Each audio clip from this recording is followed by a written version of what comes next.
I've been letting my mom's boyfriend and his son live with me even after my mom passed away, but he just brought home a girl who told me to stop being a leech inside his house. Posted by you/not willing to share. When I was 17, my mom came into some money. She tried to keep it quiet, but she paid off my dad's debts, bought him a small house, paid off her own debts, paid for my sister's college, and set up funds for mine. She had a boyfriend at the time, and shortly after, he and his 7-year-old son moved into our new house. Over the next few years, my mom bought my sister a house after she graduated from college. Her boyfriend lived with us and didn't pay anything, but he did work.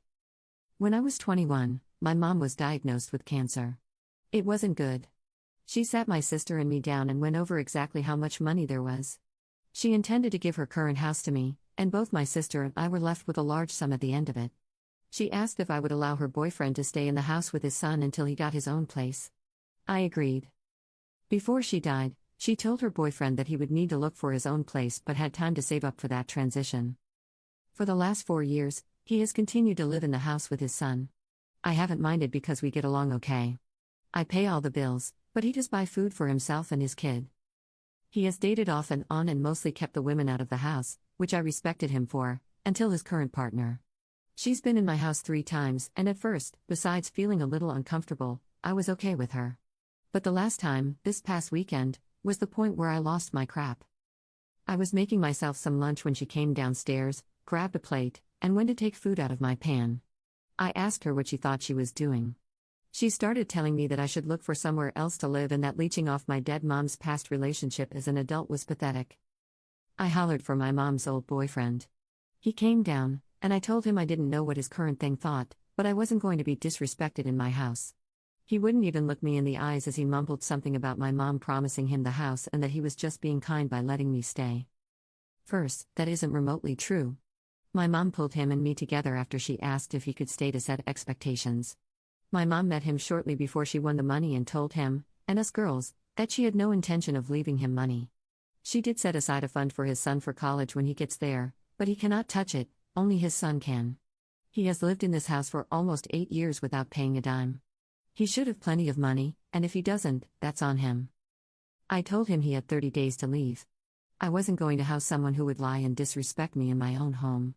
He left that night with his son, but his ex-wife called to tell me I'm cruel and a jerk for making her son lose his house. He is here every other week.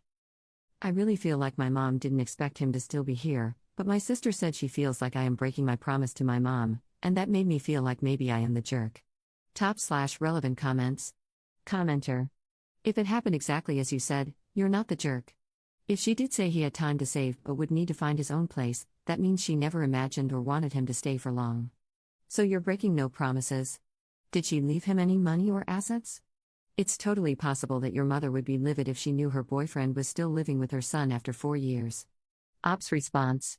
No, she created a fund for his son for college, but that was the only money set aside for him or his son. It's a generous amount, enough for 4 years at a high-dollar school. Anything not used for school will be given to him on his 25th birthday, from what I believe she told me. A lawyer and an accountant are in charge of those funds, not me or my sister, so I only know what she told us before she died. She was never married to or even engaged to her boyfriend. He lived with his sister and was saving for his own house when Mom met him.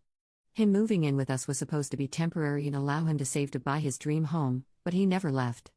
My mom was like that, though. She had a big heart, and sometimes people took advantage of that, especially after the money. She bought him a brand new truck when his car broke down, but beyond that and smaller gifts, like a TV, computer, etc., for birthdays and holiday gifts, she did not leave him money. They had no joint accounts, my mom paid for everything, and he was supposed to be saving for a house the whole time they were together. Commenter 2. Not the jerk, you are the only one who knows if you're telling the truth. It seems very plausible to me. But if he was already saving money for a house when he met your mom, then lived 4 years with her and another 4 years with you, that man is just a loser. Is there any way your dad could come stay with you the week he moves out? The first thing you need to do is change all of the locks and get yourself some sort of security system. Please don't feel bad for making him leave. It seems to me that your mom was really smart and planned things out very carefully. Since he had already lived with her for 4 years, I agree with the commenters who said she was probably thinking a month or 2, not years. If your sister makes any more comments, you can tell her she's welcome to let him live with her.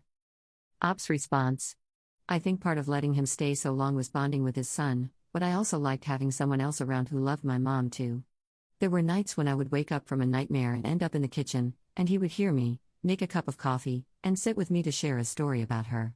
His son loved mom too, and some evenings we would get takeout, watch movies, and joke about what commentary my mom would have had if she had watched the movie with us. My sister lives a state away, so we only really see each other once a month or so. I like not being alone in this big house. I do have a security system, and the locks have been changed. He is coming over tomorrow to get his stuff. Commenter 3. How did his girlfriend react when she realized he lied? I would have liked to be a fly on the wall in that conversation. Ops response. She sat with her arms crossed when he and I talked, but she didn't say anything else before she left with him. Update 1 day later. I know the other sub is very subjective about updates, so I figured I would post it here. I do want to take a moment to address some things I saw in the comments. 1. There are trusts set up, and neither my sister nor I have full access to the money left to us. This was done both because my sister and I were in our early 20s when my mom died, and she wanted to ensure we had some stability before gaining access, and to protect us from people who might try to take advantage of us, especially while we were grieving. 2. I have a lawyer. He has already informed me of the eviction laws in my area, and my mom's former boyfriend will be served with formal eviction papers just to cover myself, even after today. So, to the update, my dad came over this morning. I decided not to have my boyfriend over since he doesn't know about the money side of things, and I wasn't trying to bring him into the situation, and brought along my cousin. For easier storytelling, I'm going to call my mom's former boyfriend Carl. Carl showed up around 10 a.m., talked to my dad, and then asked if he could have a couple of minutes alone with me. My dad nodded, so he and my cousin went into the kitchen while Carl and I sat in the living room. I'll be honest, I didn't expect it to go the way it did, but I'm glad it did. Carl started with an apology. I don't remember all the exact words, but the basics were that he missed my mom, he had been lonely, but not alone, thanks to me and his son, and he was sorry for what had happened. He admitted that he got caught up in lust, let someone else fill his head with ideas, and that he took responsibility for his mistakes. He said he should never have put up with someone who would disrespect me or my mom's memory. He tried to hand me a cashier's check for $15,000. He said it wasn't much, but he wanted me to know he appreciated me for letting him live with me and that he wanted to pay back some of what he owed. I refused the check, partly because I never wanted his money, but also because I didn't want to give him any possible legal standing if this was somehow a way for him to try to stay. I told him the first part and suggested he put it toward a house. He told me he is living with his sister but will be looking at houses with a realtor next week. He also mentioned that his son has been asking about our next hangout and said that both my sister and I are welcome to arrange time with him. After all that, my dad and cousin helped him move all his belongings out of the house. He had brought a U-Haul and he returned my house keys.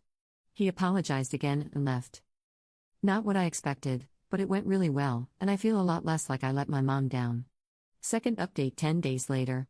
This is probably going to be my last update unless something unexpected happens, but I thought I would just give a quick update on Carl. So, Carl called me last week and again yesterday. He put an offer on a house, and it was accepted yesterday. The expected close date is early next month, but I am very proud of him. I know everyone expected more drama, and honestly, some of the comments had me worried, but it's been really good.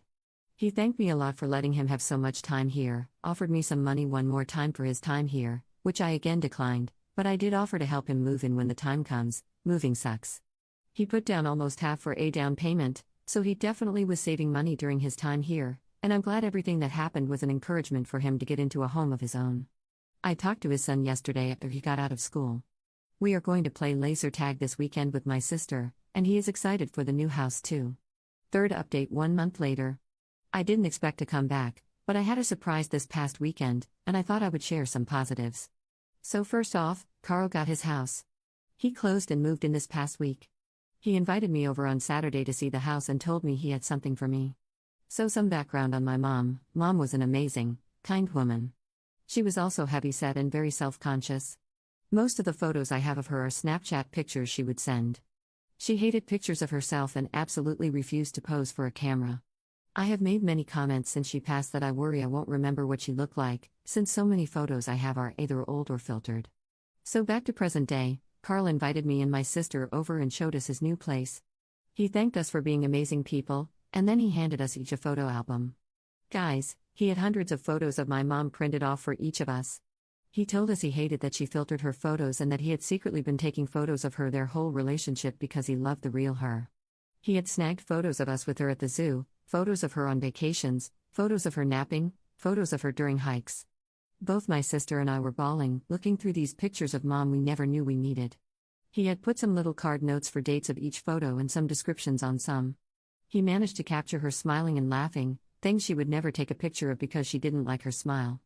To me, this book is priceless. So that's it. Carl is amazing, and maybe we had one bad moment, but it doesn't define him or me. He loved my mom, and that matters. We are all going to get together for my mom's birthday in a few months and just celebrate the woman she was. Top/relevant comments. Commenter. I like stories like these. As much as I like to throw mud and shout shame at people who behaved badly, it is refreshing to see such a turnaround after a situation like this. Humans are complex and weird.